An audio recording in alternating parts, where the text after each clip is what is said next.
All right, let's get some instant analysis. Welcome in former MLB Executive of the Year Jim Bowden and CBS Sports MLB writer Matt Snyder. Max Scherzer gives up 4 home runs to the Padres, all 4 on fastballs. The Mets were 1 for 11 with runners in scoring position. Are you kidding me? I needed the Mets on this night for the third leg of my parlay. Jim, what happened? Your reaction is what? Yeah, I mean, look, that's what I've been saying all day here on CBS Sports HQ. You know, Max Scherzer's oblique is bothering him, and I think it was really evident. I mean, coming into this game tonight, he had given up 3 home runs in his 2 previous games. And look, I've covered Max Scherzer throughout all his great years of Cy Youngs and postseason success. And when you saw the game last week against Atlanta, he could not command the fastball, and he kept making mistakes. And Olsen homered and Swanson homered. I didn't see how there was any chance the oblique was going to be better tonight, and it wasn't. Look, he was throwing 95. The breaking stuff and the changeup was good, but he couldn't command the fastball. And if you don't command the fastball against big league hitters, there's going to be damage. And Josh Bell hit the first one going the other way. Remember, Josh Bell's always hit Max Scherzer, right? That shouldn't be a surprise. But he just couldn't command the ball. I thought Buck Showalter left him in too long. I thought it was very evident early he wasn't going to be able to pitch his way out of it. But I think he's hurt, Hakeem. I think that's the bottom line, and that's what happened on this night. Yeah, and also we have to give credit to Yu Darvish for going out and dealing. And who would have thought we were going to get Yu Darvish pitching to contact? He only struck out 3 Mets. 2 of them were Pete Alonso. He went out and he got a lot of big outs on a lot of weak contacts. He controlled the Mets. He gave his team a lot of innings so they didn't have to burn a bunch of relievers before they have to turn around and play again Saturday night. This was a huge outing that really sets them up nicely for the rest of this series. Blake Snell doesn't often go really, really deep in the games, talking 7 innings, 8 innings, or anything like that. So if they get a good firm 5 from him tomorrow, they could feel comfortable to turn the ball over to their bullpen just based upon what Darvish did in this outing. And also give the Padres offense some credit for hitting those meatballs that Scherzer was throwing up there. I mean, Bell has really struggled with the Padres since the trade. Profar had a really big night and kind of set the tone with a single to lead off the game. And that Machado line drive was, I know that we can look at the miles per hour now, but just by eyeballing it, I felt like it was one of the hardest hit balls I've ever seen. It didn't even come down at all. It was just a low line drive that flew all the way over the fence. It was just an unbelievable night, top to bottom, for the Padres. Scherzer and ties to Matt's point, Hakeem, I think when you looked at Darvish coming into this game, he had pitched twice against the Mets. Both times he went 7 innings, giving up 1 run or less. And he did it again tonight. And he threw everything at them. And look, I love the fact that he changes his repertoire almost nightly. I mean, he's the Pat Mahomes of pitchers, right? You don't know what arm angle he's going to give. I mean, that one at bat during the game against Mark Canha, throwing all cutters and sliders, 12 pitches. And it was the next pitch after throwing all 12 cutters and sliders, he threw a fastball to get him to pop out. Very impressive. And then, as Matt mentioned with Blake Snell tomorrow, keep in mind how dominant Blake Snell has been. Last 25 innings, 10 hits, 2 runs, 32 strikeouts. He's throwing his fastball like he used to do it in Tampa. He is dominating, and I agree with Matt. He's probably only going to go 5 or 6. But, boy, to follow up that outing tonight with Darvish, with Snell tomorrow, Padres are in a good position. Yeah, Darvish stuffs it. He's never lost to the Mets in his career. Meantime, as we mentioned, Scherzer ties the record for most home runs allowed in a single playoff game with 4. So Jacob deGrom, expected to start Game 2 to save the Mets season. Could be his final start in a Mets uniform. He's got a player option. He gave up 3 homers to the Braves in his last start of the regular season. So, Jim, what must he establish against this Padres lineup? How's he getting these guys out? Well, I'm glad you brought up his last outing, because remember this about deGrom. His last 4 starts, he's given up 3 runs in every single one of them. When is the last time we saw Jacob deGrom give up 3 runs in 4 consecutive games? Honestly, I can't remember. When Jacob deGrom is at his best, he is the best pitcher on planet Earth. But the last 4 starts, he hasn't been. Now, I know there were people talking about his blister. Is that a problem? I don't think so, because if you look at that last start against Atlanta, he threw some really nasty sliders at the end of that start, which led me to believe that the blister was okay. The question is everything else okay? I don't know the answer, but watching deGrom the last 4 starts, it's not the same dominant guy. So I'm not sure what to expect right now, outside of the fact that Buck Showalter better not wait long if, in fact, DeGrom pulls a Scherzer tomorrow night.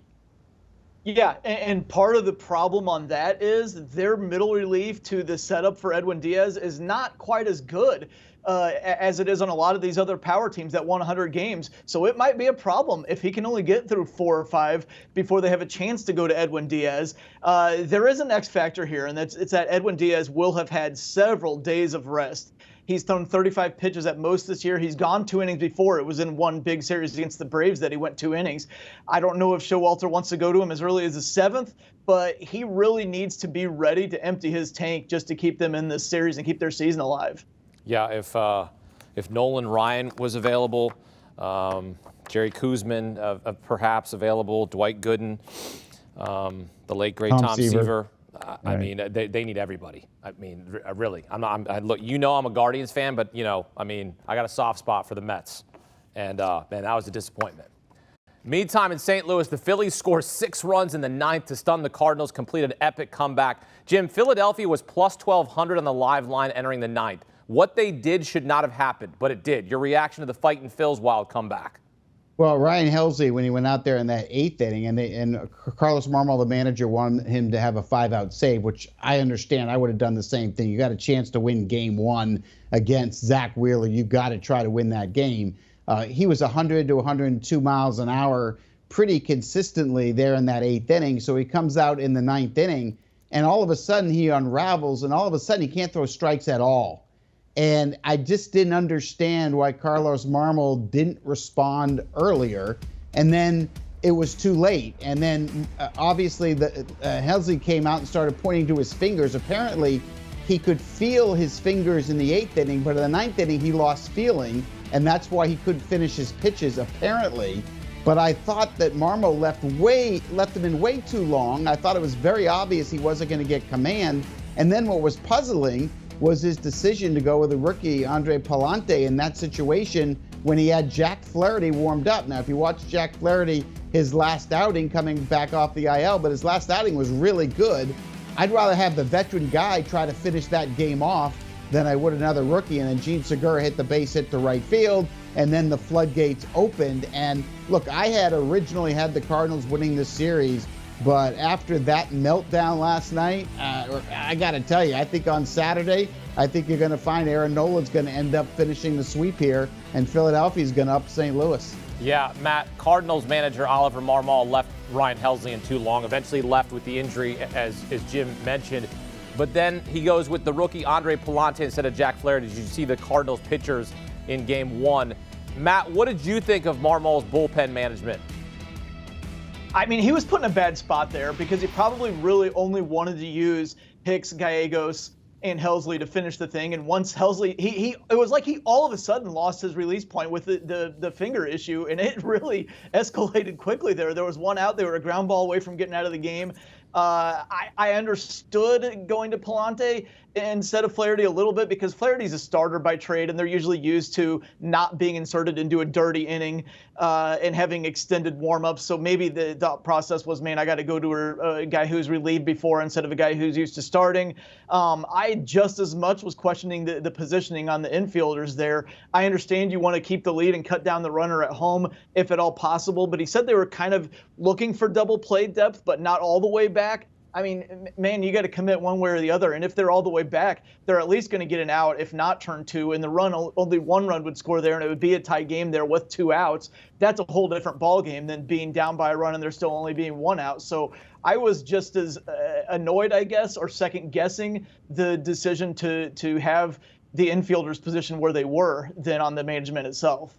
Well, Aaron Nola will try to pitch the Phillies to the NLDS on Saturday. Cards counter with Miles Michaelis. First pitch set for 8:37 Eastern Time. Jim, Matt, thanks. Back here with former MLB Executive of the Year Jim Bowden and CBS Sports MLB writer Matt Snyder. The Mariners win their first playoff game since 2001. Luis Castillo was awesome, 7 1/3 of scoreless baseball. It's why Seattle made a blockbuster trade to get him for moments like this. Jim, what'd you see from Castillo? Domination. Was the best start of any Mariners pitcher in postseason history. Sorry about that, Randy Johnson. Luis Castillo was just better than you tonight. I mean, 98 to 100 miles an hour with terrifying movement. He had a slider that, I got to be honest with you, I'm buckled just watching it. And he had a changeup that had hitters so far out in front, it was absolutely ridiculous. 7 in a third innings, no walks, 5 strikeouts. Absolutely loved the torque that he was providing. Look at the torque there. Look at the finish as he does his head snap at the end. I mean, he just flat out dominated. He just took the Seattle Mariners on his back and absolutely shut down one of the better lineups in the game. And look at the Blue Jays have 5 guys with 24 homers in the regular season. They had no chance tonight against Luis Castillo. It was just spectacular. Yeah, I remember when they traded for him, there was a lot of hoopla about how they traded their top 2 prospects. And first of all, I thought it was kind of misleading to frame it that way because they already have 2 pitchers in their rotation who are 25 or younger. They already have Julio Rodriguez, who's 21. So those guys would be technically kind of prospect age anyway. But the whole reason you have prospects is either to develop them and have them take part in its game like this and have them propel you deep into the playoffs, or to use as currency to acquire somebody like Luis Castillo. And that's the whole reason you're in this thing.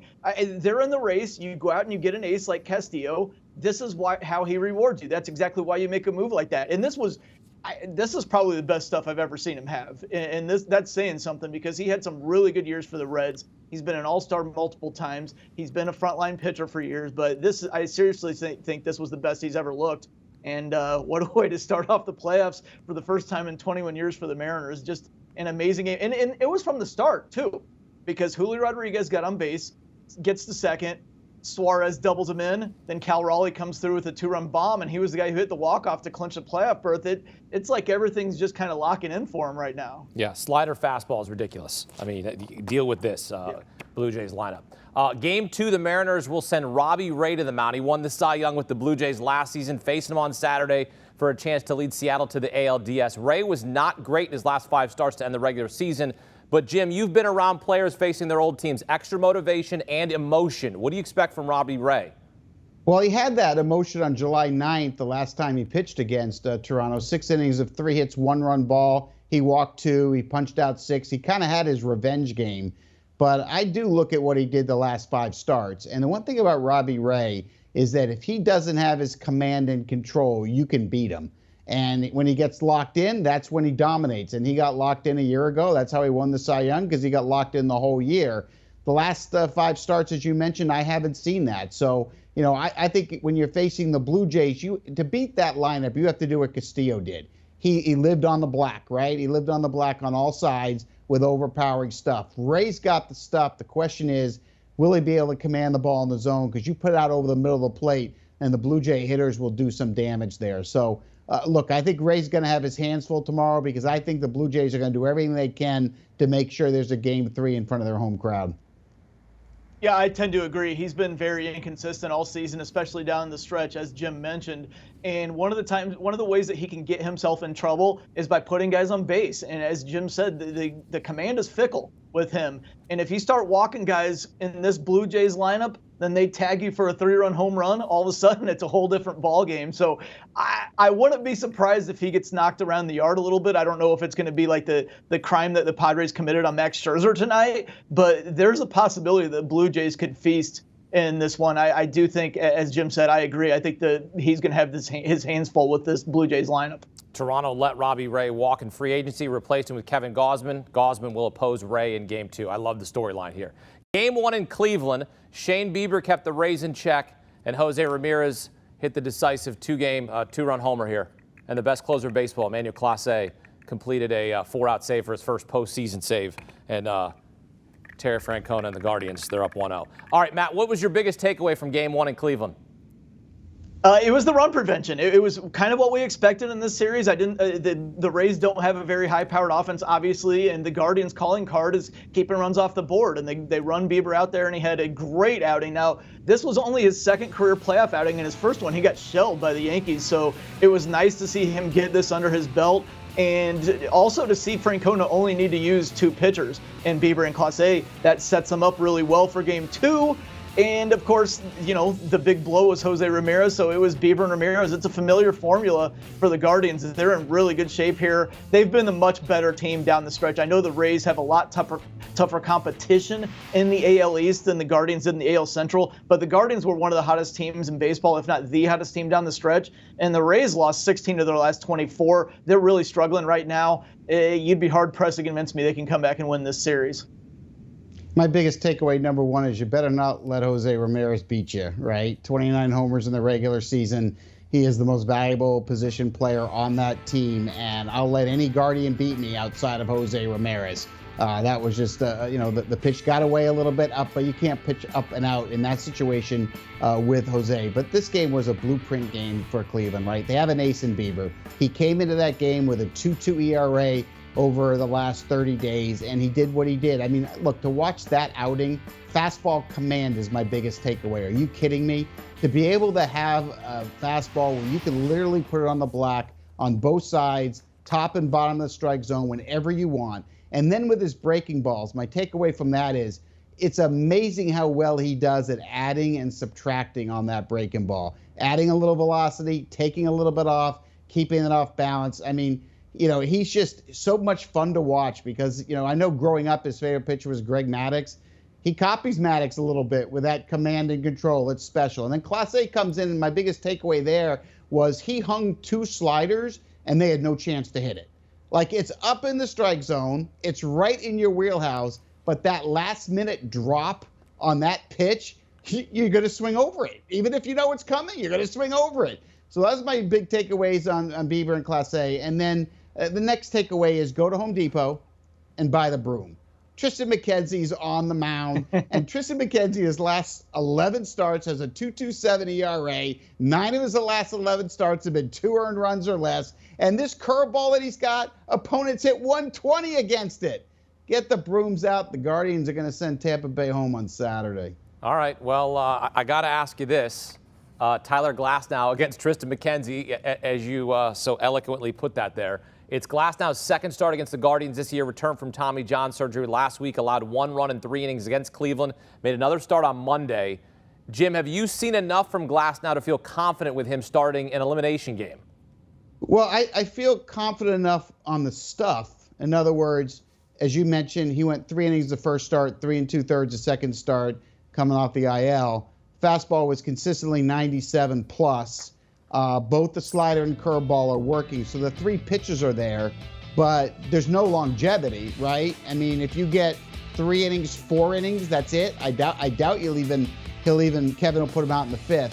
So I think really this game too is going to be more about Jeffrey Springs, and that's going to be the story. The left-hander has been one of the better pitchers all year for Tampa, especially in this last month. In fact, 10 of his last 12 starts, he's given up 2 runs or less. On the season, he's 9-5 with a 3.46. So, it's really Tristan McKenzie, in my opinion, against Glasnow and Jeffrey Springs. Look, Tampa Bay definitely can pitch with Cleveland. What they can't do is hit with Cleveland. Yes, they got a run on a Jose Siri homer. He got a fastball and went the other way. Swung the bat extremely well on that particular fastball. But, Tampa Bay, if Randy Arozarena and Wander Franco don't do the damage, you can pitch around the rest of the guys. And the one thing we know about the Guardians, and I know because, Akeem, you brag about it all the time, least amount of strikeouts in the American League, the Guardians, highest contact rate, the Guardians. They move the chains. They're the best team in baseball going first to third. Defensively, they make the plays. They hit the cutoff man. This is just a really sound, fundamental team. But their offense, look, neither team has power, right? I mean, you look at all the teams in the postseason, no one has less power than these 2 teams. But Cleveland's got the better hitters up and down the lineup than Tampa Bay does. Tampa Bay's got more holes. So, for me, when you're checking all these boxes, the Guardians are going to go to the next round. Yeah, it sounds like a Terry Francona team, doesn't it? They're just well coached, well managed. Something on Glasnow to pay attention to is, as Jim said, he hasn't been getting deep in the games. He's only thrown 2 since he came back from Tommy John surgery. 50 pitches, then 64. Maybe they want to go up to 80-ish maybe, but he's not very efficient either. So I think the game plan for the Guardians, as I said, they're very well prepared. The game plan is going to be to work deep counts on him and get him out of the game as soon as possible, so that way Springs can't go into the late innings. And I think that Glasnow, like I said, even if he throws 80-ish pitches, that might be 4 innings, and I think that really plays into the Guardians' hands there. Youngest team Hey, in Keem, baseball. I want to just add one more thing here, Okay. which I think is an important note from today, because it really blew me away when you think about it. Today, in these 4 wild card games, we had 4 pitchers that threw 7 complete innings. 4 pitchers. Last postseason, including every round, the wild card division, LCS, and World Series, we had only 4 pitchers that went 7 innings, and we've already surpassed that on day 1. I think that's a really good sign for this postseason. Yeah, I like it. I also like the fact that the youngest team in baseball is peaking at the perfect time, including their Game 1 win. The Guards are 22-5 in their last 27 games. One more win earns them a date with the Yankees in the ALDS. Jim, Matt, thanks. Appreciate it. Do you want a sports network that delivers everything that matters about the game? The highlights, the picks, the instant analysis, no yelling, no fake debates, no politics. Hit the subscribe button and never miss a moment.